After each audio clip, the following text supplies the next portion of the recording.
আমাদের বিজেপি সরকার। সবাই ভালো আছেন তো? হ্যাঁ দিদি, আমরা খুব ভালো আছি।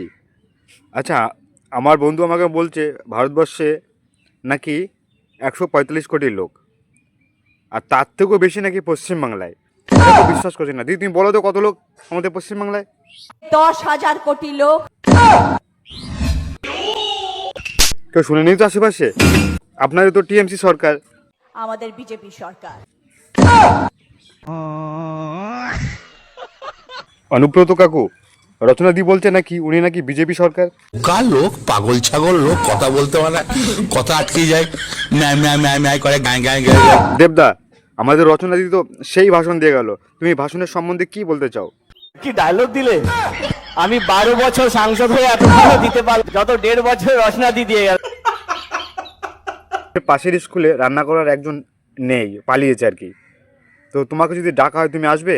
এখানে আপনারা রচনা বন্দ্যোপাধ্যায়কে চাইবেন, সেখানে আপনারা আমাকে পাবেন। জানেন দিদি, কিছু কিছু লোক আছে যাকে তাকে ধরে মানে আমাকে আর কি হুমকি দেয়। রেকর্ড হবে, রেকর্ড। তো যাই হোক দিদি, ভোট তো আর বেশি দেরি নেই।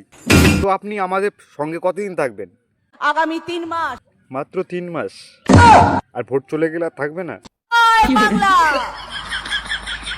অসংখ্য ধন্যবাদ, থ্যাংক ইউ সো মাচ। চলো আমিও চলে যাই।